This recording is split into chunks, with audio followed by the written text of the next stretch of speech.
Não leve a vida tão a sério. Hugh Prater.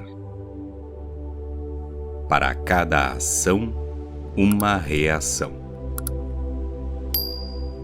Não é difícil examinar estas 7 atitudes geradoras de preocupação.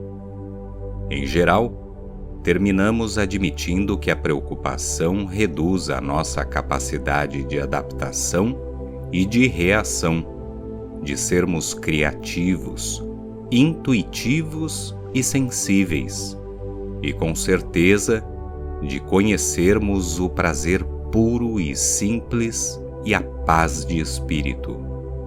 No entanto, muita gente acredita ter pouquíssimo controle sobre a tendência da mente de manter o foco num único problema.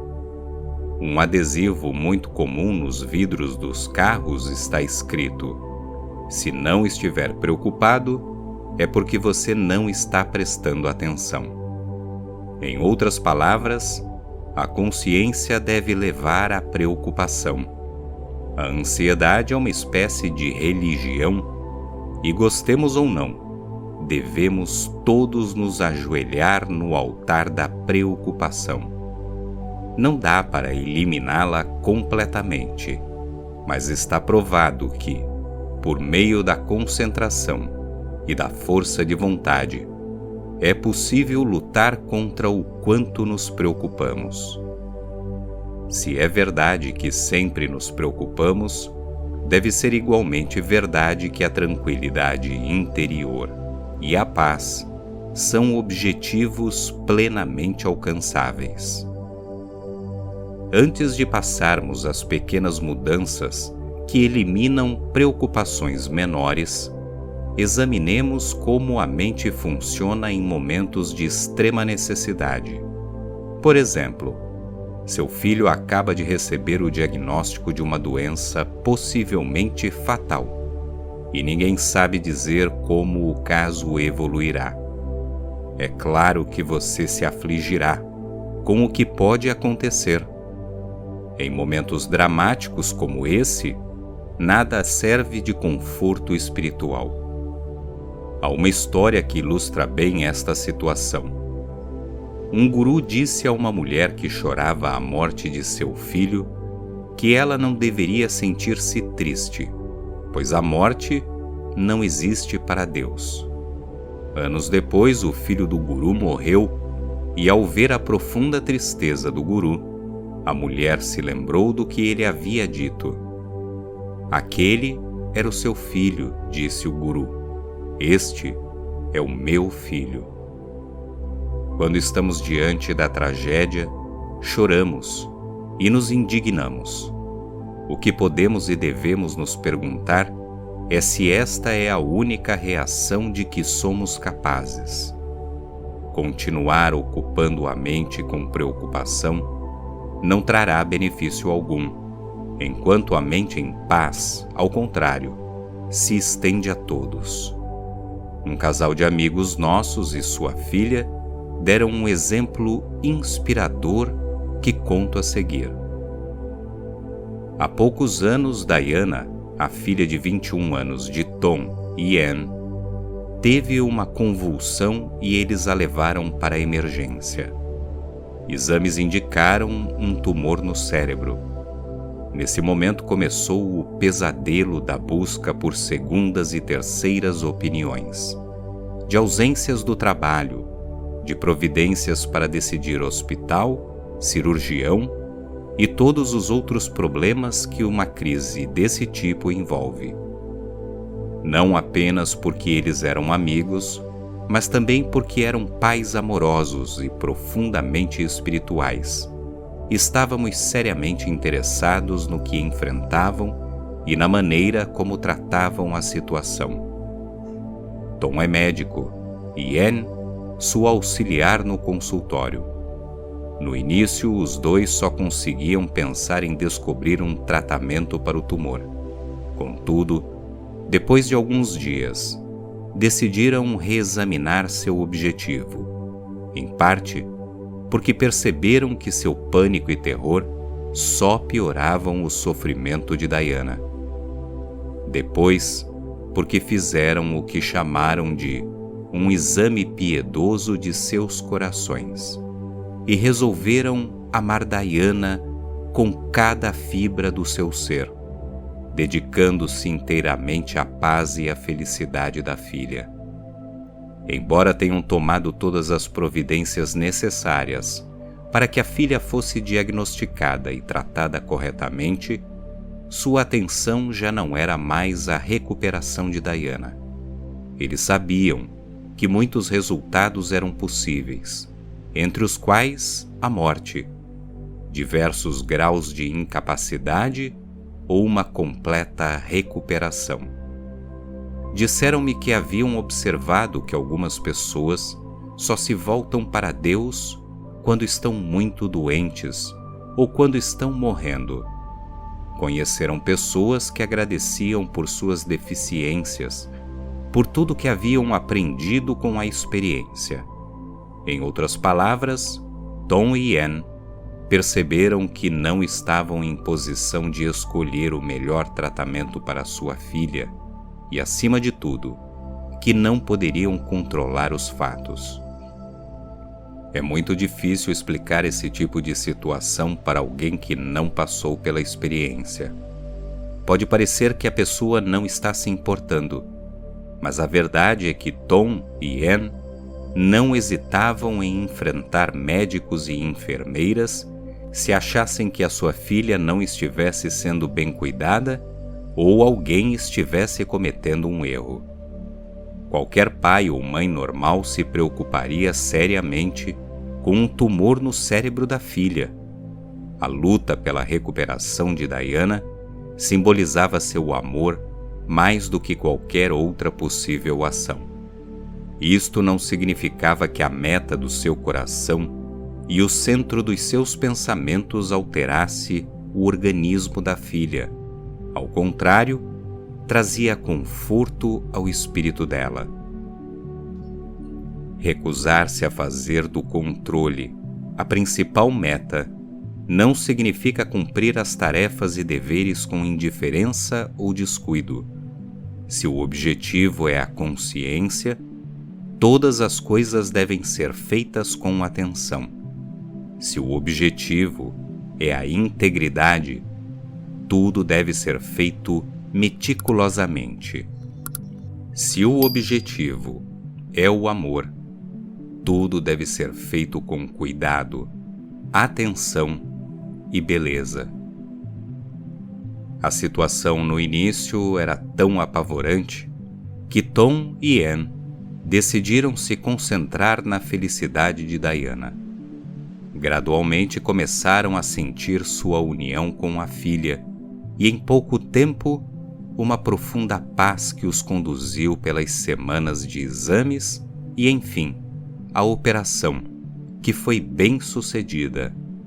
Diana voltou à universidade e às atividades esportivas, usando a crise como motivação.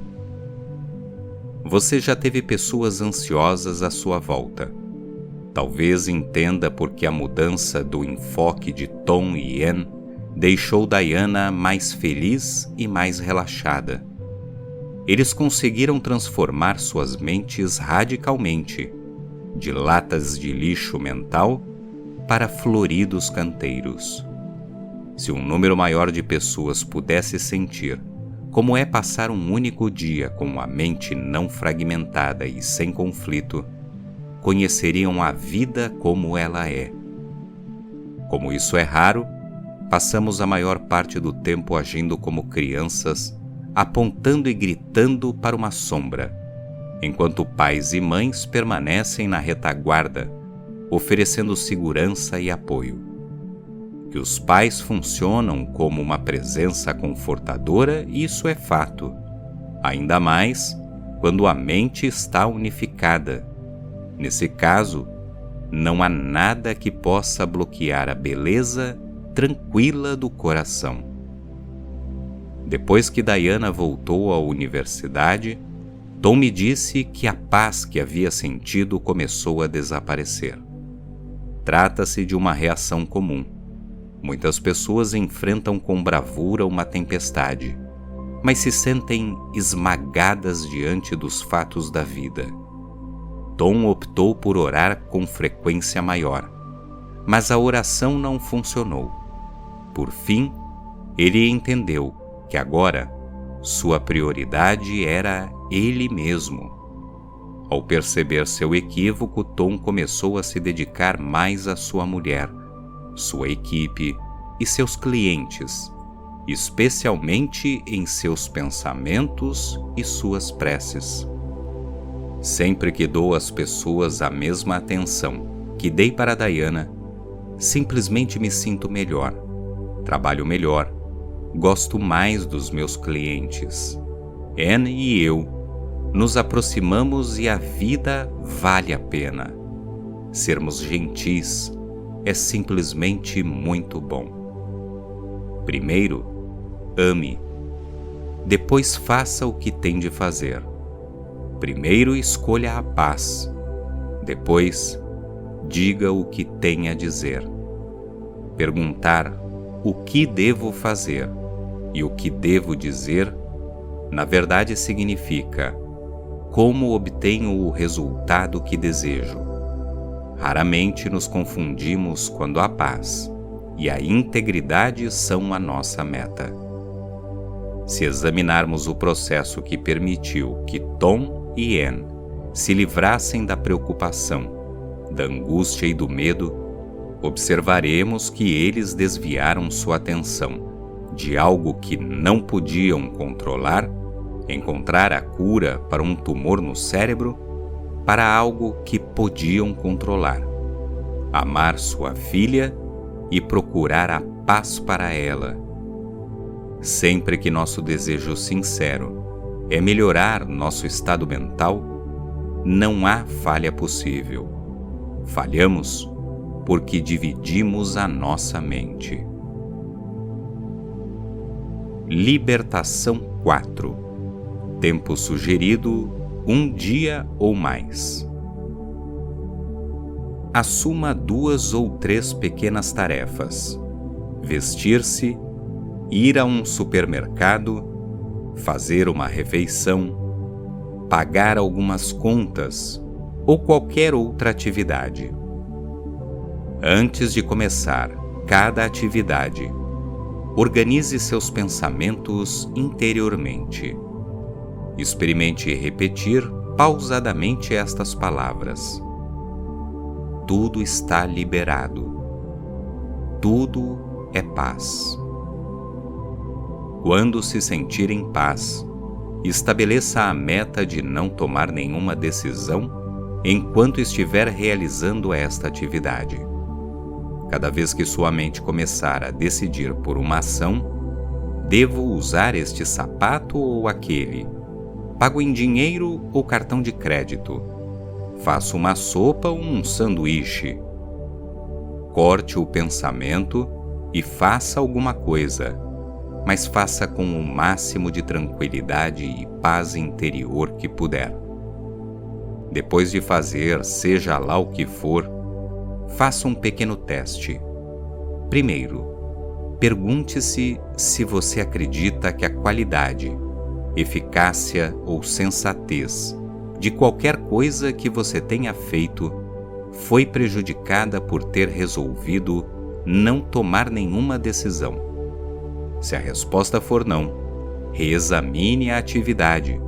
Desta vez, pergunte a si mesmo se você acha que agiu com naturalidade e com maior ponderação do que se houvesse tomado decisões conscientes como sempre.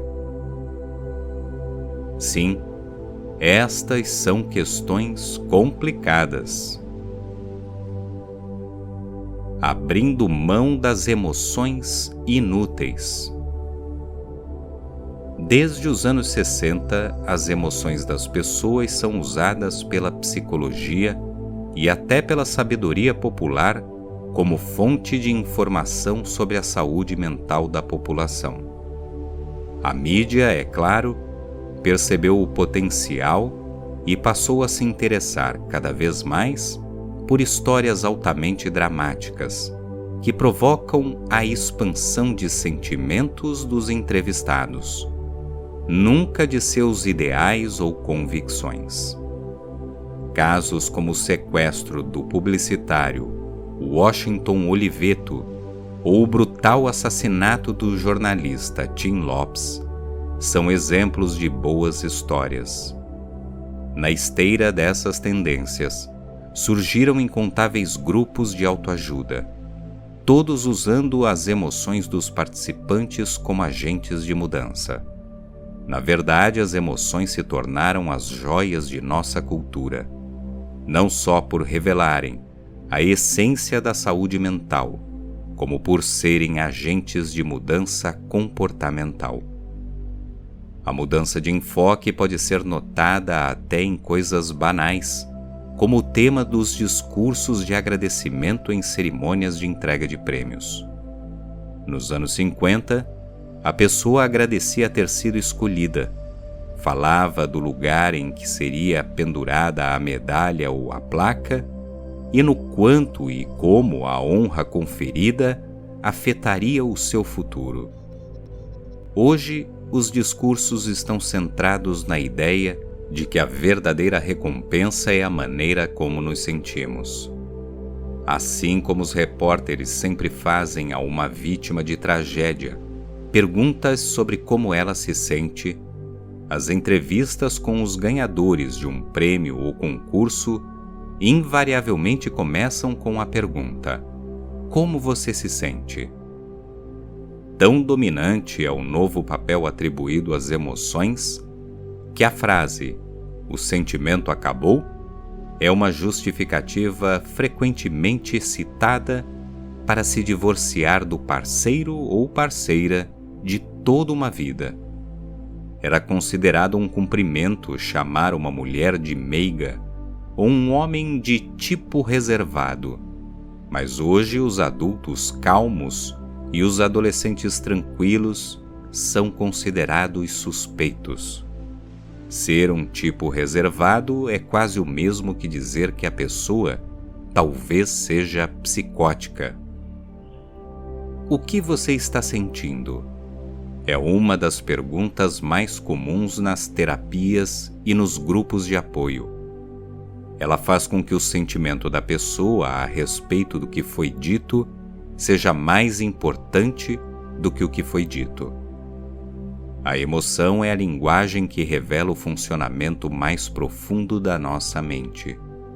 Se a escutarmos, em vez de reagirmos, teremos acesso a valiosas percepções intuitivas das pessoas a quem amamos. Mas cuidado! As emoções não são uma solução em si mesmas. Por trás de cada emoção, há um pensamento que gera sentimentos. É um processo contínuo, já que o pensamento que um amigo pode morrer, por exemplo, sentimos medo. Ao pensarmos que alguém está nos desprezando, sentimos raiva, e assim por diante. As emoções nascem e morrem no ritmo dos nossos pensamentos. Como são subprodutos do pensamento, conseguimos sabotar a carreira, a saúde, a felicidade e os relacionamentos apenas com a força do pensamento inconsciente, não do sentimento inconsciente. Daí a necessidade de identificar o pensamento negativo no instante em que ele aparece. Em geral, as pessoas têm certa consciência de estarem tristes, irritadas, ansiosas ou descontentes. Sintomas inegáveis de pensamentos negativos, mas pouquíssimas vezes elas identificam o que está por trás de suas emoções. É mais ou menos como estar consciente de que há algo errado no organismo, mas sem sintonizar exatamente o que e onde. O mais provável é que jogue a culpa nos outros. Fomos treinados para lidar com as emoções, especialmente com as explosões emocionais.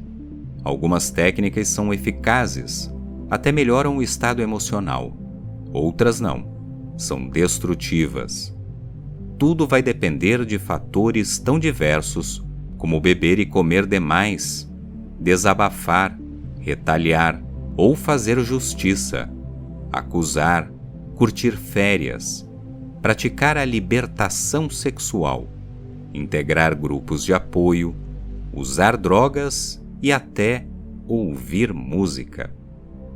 Se nossa mente não está íntegra, em se tratando de emoções, nada funciona por muito tempo. Observe que o mesmo comentário ou a mesma circunstância pode nos atingir de uma maneira diferente a cada vez. Tente lembrar como você se sentia na infância em relação aos pais e professores. Não é verdade que eles sempre reagiam com exagero ao que dizíamos ou fazíamos? Você, por outro lado, não sabia o que esperar, nem calcular como eles, os adultos, desejariam que se comportasse daquela vez.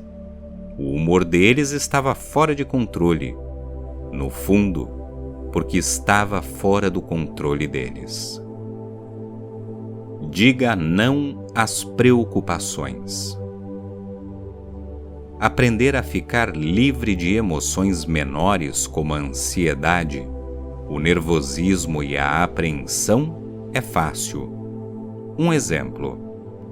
Viajo com certa frequência para dar workshops, e quando se aproxima o momento de sair da cidade, invariavelmente começo a me preocupar se conseguirei fazer as conexões de voo necessárias, se coloquei na mala tudo de que preciso, se dormirei o suficiente, que tipo de grupo estará presente e outros fatores fora de meu controle. Aprendi a interromper essas preocupações, ajustando o foco em cada aspecto da viagem. Faço um checklist de perguntas. Como quero me preparar para a viagem? Em paz. Como quero me despedir da minha família? Amorosamente. Como quero esperar no aeroporto? Relaxadamente e com prazer. Como quero tratar as pessoas que encontrar? Generosamente. Que espécie de workshop desejo dar? O mais útil que puder, e assim por diante. Ao ajustar o foco nas coisas que posso controlar, consigo unificar a mente e dissipar o receio, porque a mente fragmentada produz o medo e outras emoções desintegradoras. As preocupações com o dinheiro são outro exemplo de como o problema pode ser menos grave do que aparenta ser. Vamos supor que é você quem paga as contas. Faz o malabarismo com os juros do cartão de crédito. Poupa e investe a sobra de dinheiro. Ou seja, você está acostumado a enfrentar situações imprevisíveis e escapar de armadilhas. Todo mês é a mesma angústia. Todas as contas chegaram? Os valores estão corretos? Será que a economia do país fará de seu investimento uma opção sensata? É normal que você se preocupe, mas será que isso vai resolver alguma coisa? Certamente não. A saída é estabelecer um objetivo mental e torná-lo mais importante do que as circunstâncias do momento ou as consequências futuras. Isso nos tranquiliza e restaura a integridade da nossa mente.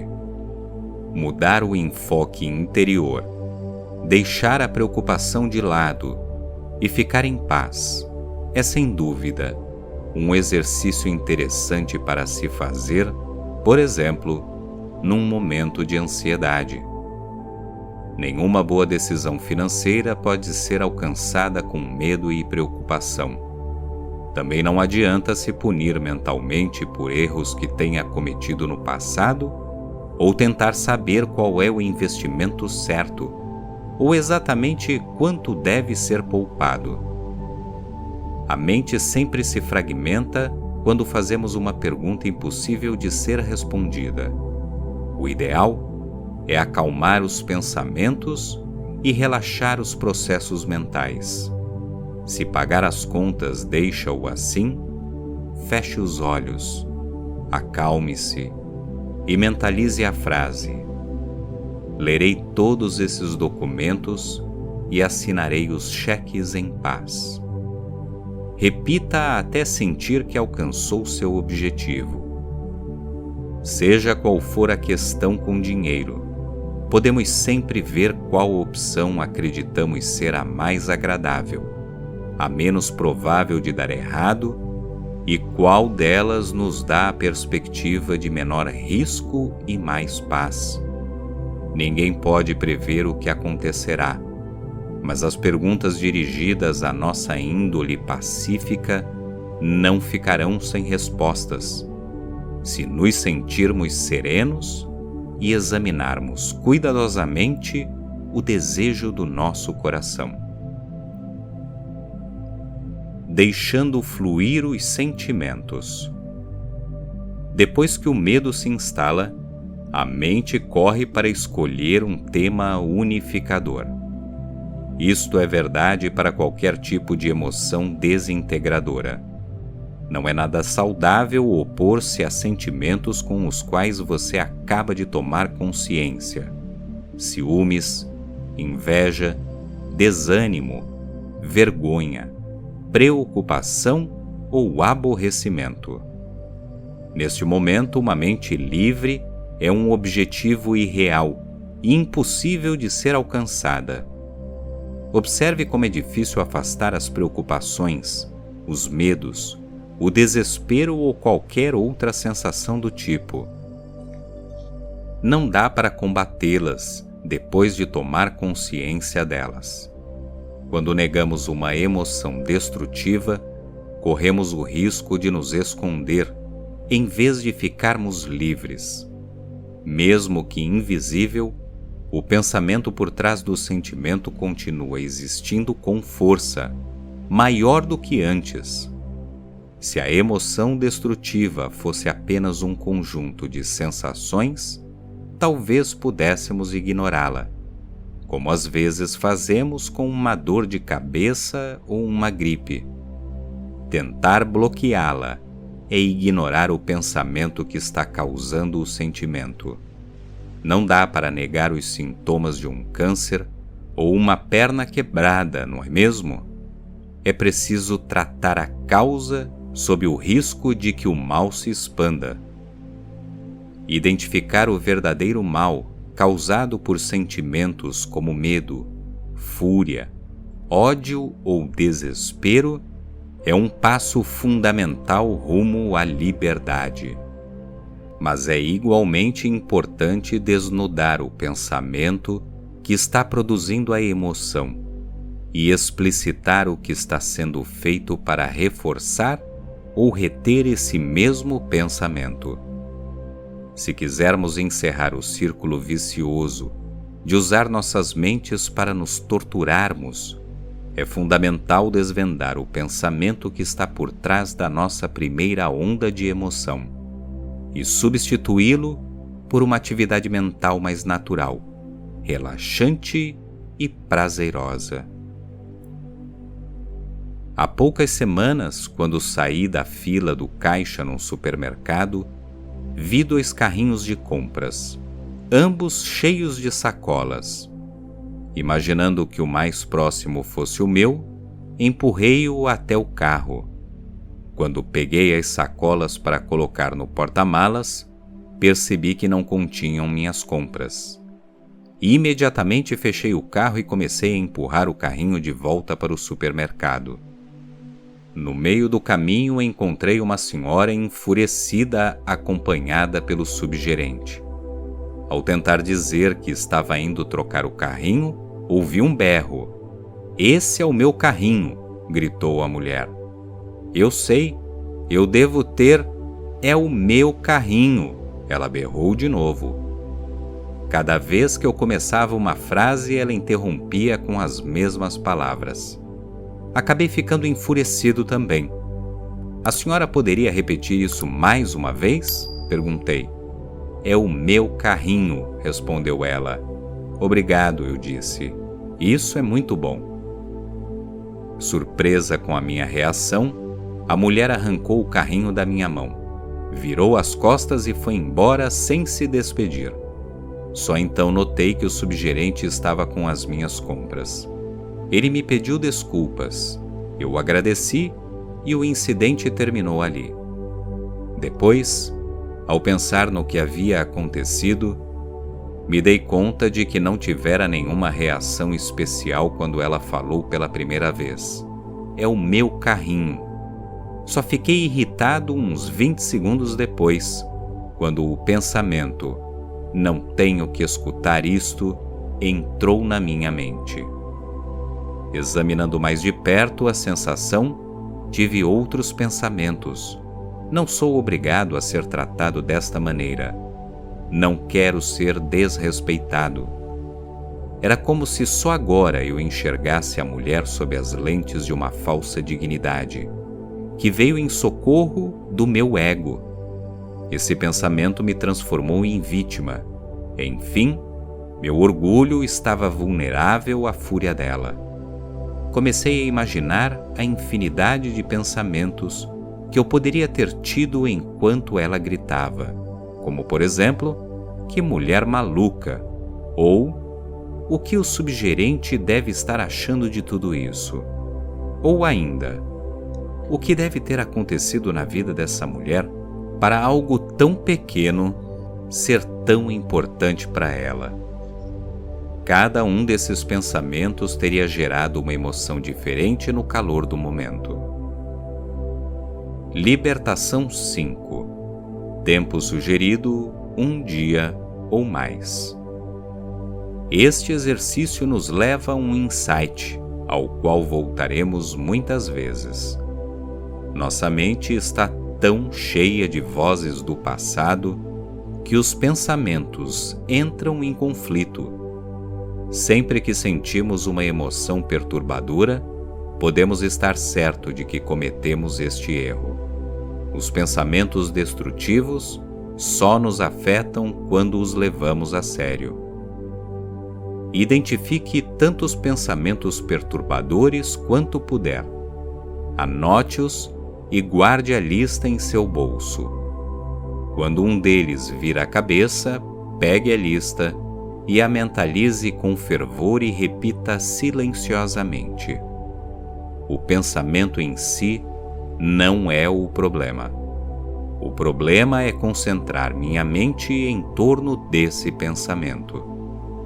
Em seguida, relaxe a mente. Palavras não substituem convicções. Mesma cena, mas pensamento diferente igual emoção diferente. É aqui que muita gente sai dos trilhos. Elas acreditam que podem apagar seu primeiro pensamento dizendo palavras que representam outro pensamento. Isto considera um fato importante. Pensamentos são um reflexo do que acreditamos, ou pelo menos, do que pensamos acreditar naquele momento. Palavras simplesmente não substituem convicções. Para que os pensamentos mudem, nossas convicções devem mudar primeiro.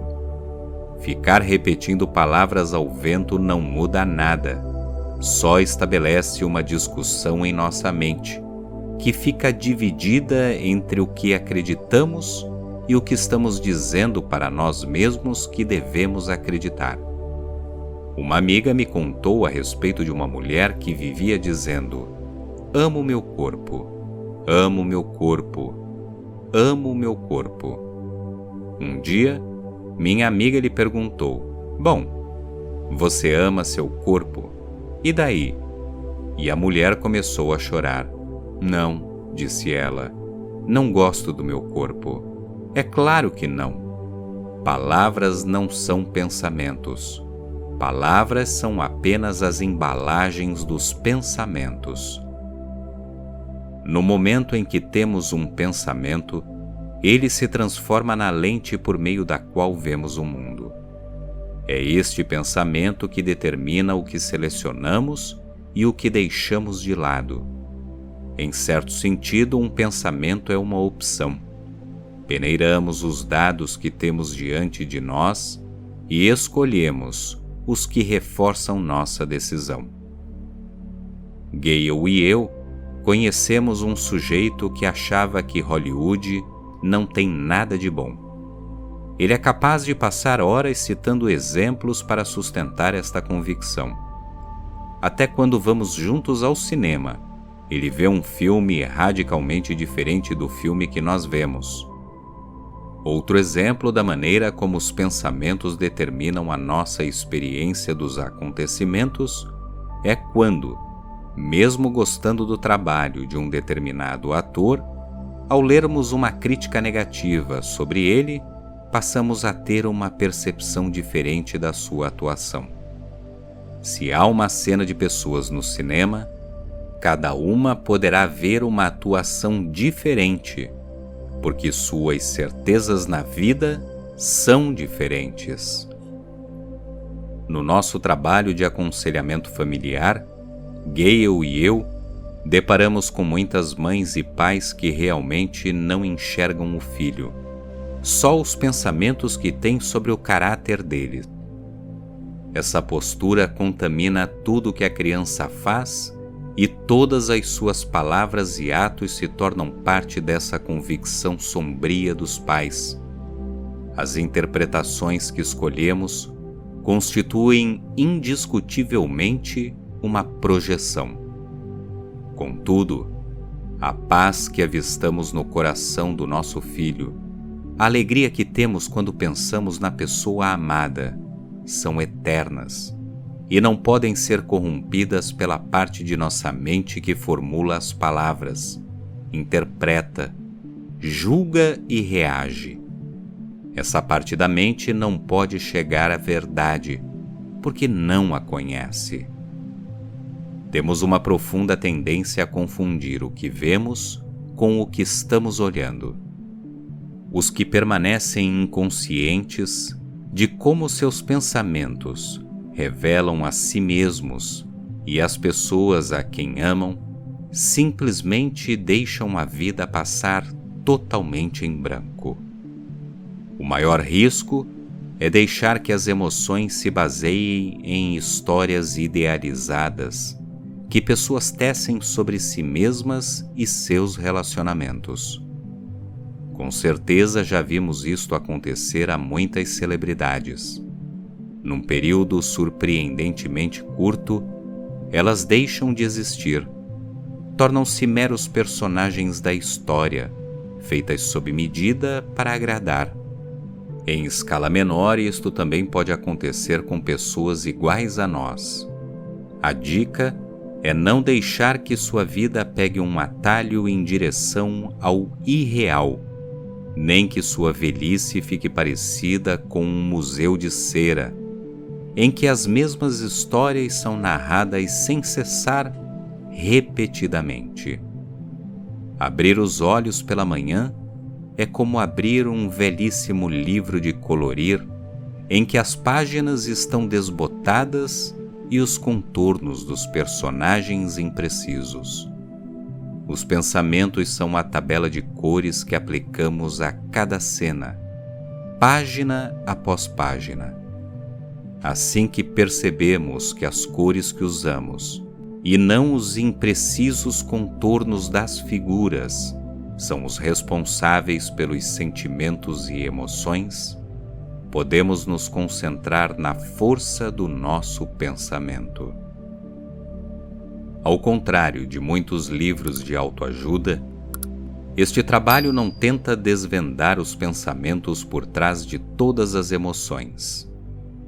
Nossa meta se limita aos pensamentos que destroçam nossas vidas. Se não forem liberados, a raiva, a amargura, a arrogância ou o desejo de vingança, para dar nomes a algumas dessas emoções mais venenosas, podem cavar um buraco tão fundo na nossa mente que será preciso o tempo de toda uma vida para escalar e sair dele. Sentimentos momentâneos de inocência, aborrecimento ou tranquilidade pouco mal farão aos outros. Mesmo quando os efeitos das emoções mais perturbadoras não alteram a vida, eles sempre ferem alguém, a você ou as pessoas a quem você ama. As exceções ficam para as opiniões e as fúrias passageiras, atiçadas pela leitura de uma carta, pelo noticiário da televisão ou pelo modo como foi tratado o amigo de um conhecido no escritório. As mágoas que levamos a sério e as decisões sombrias que tomamos separam nossas famílias, ferem a saúde e prejudicam nossa capacidade de apreciar o que é simples. Os que procuram um caminho superior e os que se esforçam para obter um grau incomum de autodisciplina, em geral, tentam pensar, sentir e agir com perfeição. É muito comum tentarem colocar-se à parte da multidão, o que acaba levando ao afastamento e à negação da felicidade. Libertação 6. Tempo sugerido 2 dias ou mais. Identifique o sentimento perturbador dominante que você teve nas últimas horas, dias ou semanas. Da próxima vez que sentir esta emoção, medo, ódio, desdém, cinismo, desespero ou qualquer outro sentimento destrutivo, instale-se calmamente dentro dela e anote todos os pensamentos que surgirem. Não importa se aparentemente não estiverem relacionados. Mantenha a emoção em alta rotação, sempre anotando todos os pensamentos que passarem pela sua mente, até que ele comece a mudar. Depois, deixe a lista de lado e prossiga em seu dia como sempre. Quando você dá um tempo e começa a vasculhar sua mente em busca de pensamentos, é comum deparar, de repente, com a mente vazia e os instintos mais básicos em baixa rotação. Se isso acontecer, comece a notar mesmo as impressões mais vagas de pensamentos, disposições, humor ou atitudes. Sinto uma leve ansiedade. Parece que estou na berlinda, possivelmente por estar fazendo esta libertação. Não, ela parece mais ampla. Parece ter algo a ver com as coisas que estão acontecendo em minha vida neste exato momento. Se não conseguir estabelecer este diálogo mental, comece a descrever o vazio mental em si. Como é este vazio? Minha mente parece uniforme e cinza. Tenho consciência de sons e das sensações em volta. O vazio parece conter uma espécie de tristeza, quase como se estivesse chorando. Noto essa vibração de choro também nas minhas mãos. Acabo de ter um pensamento. Sinto uma rejeição maior do que deveria estar sentindo. Sinto uma rejeição maior do que as circunstâncias da minha vida merecem. Ou ainda, estou sentindo uma autopiedade grande demais. É mais ou menos isso. Prosseguindo com o exercício. Em muito pouco tempo os pensamentos começarão a aparecer. Tenha paciência. Descreva o que puder. Em pouco tempo o seu problema será como anotar tudo. Nas próximas vezes em que fizer este exercício, você terá mais rapidez e tranquilidade. Observe que a maioria dos conteúdos mentais sequer é sua. Eles não emanam de suas convicções mais profundas, da sua intuição ou da sua experiência. Se tentar separar pedaços de memória, fantasias, imagens e referências, vai encontrar um ou dois pensamentos que geram essa ou aquela emoção. É mais ou menos como abrir a geladeira para procurar o que está causando o cheiro. Às vezes pensamos, nossa, vou limpar tudo e começar de novo. É uma boa ideia, mas está um pouco além da capacidade de quem está ensaiando os primeiros passos. Em geral, as pessoas tentam fazer uma limpeza geral cedo demais e terminam reprimindo muitos pensamentos que não deveriam ser reprimidos. Se você reage exageradamente ou se surpreende com o que acaba de dizer ou fazer, é porque ainda precisa fazer alguns esforços para alcançar a libertação. Esta libertação mostrará o quanto nossa mente é lotada. É claro que as nossas mentes são capazes de ter muitos pensamentos ao acaso, sem objetividade. Faça pelo menos 2 sessões antes de examinar suas anotações. Marque os pensamentos em que não acredita. Talvez meu cinismo tenha sido causado por uma nova alergia alimentar.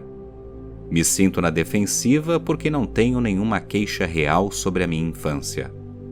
Acho que vou interromper este exercício e chamar alguém para resolver aquele barulho na geladeira. E por enquanto, deixe-os de lado. Dos pensamentos aprovados, pelo menos 1 ou 2 devem se destacar claramente por serem agressivos, defensivos, autocríticos ou preconceituosos. Veja alguns exemplos típicos. Isso não acaba nunca. Os homens só pensam em sexo. As mulheres são loucas. Nada do que eu faço é bom. Mais cedo ou mais tarde, eles sempre vão embora. Escolha os que você acredita serem responsáveis pelas emoções que você está estudando nesta libertação e anote-os com o máximo de detalhamento que conseguir. Chamaremos esses pensamentos de pensamentos desencadeadores. Eles serão discutidos profundamente mais adiante. Nos dias posteriores ao exercício, fique alerta para identificar se surgir alguma emoção inicial ou um dos pensamentos e imediatamente questione o grau de envolvimento ou distanciamento que você sente em relação a si e às pessoas à sua volta. Se não houver ninguém presente, questione o quanto você está distante ou perto de qualquer pessoa que passar pela sua mente. As respostas a essas perguntas devem servir de alerta sobre os efeitos de se permitir que esse tipo de lixo mental surja em sua mente. Agarre-se a todas as listas de pensamentos e anotações. Continuaremos na próxima parte, intitulada Colocando a Mágoa de Lado.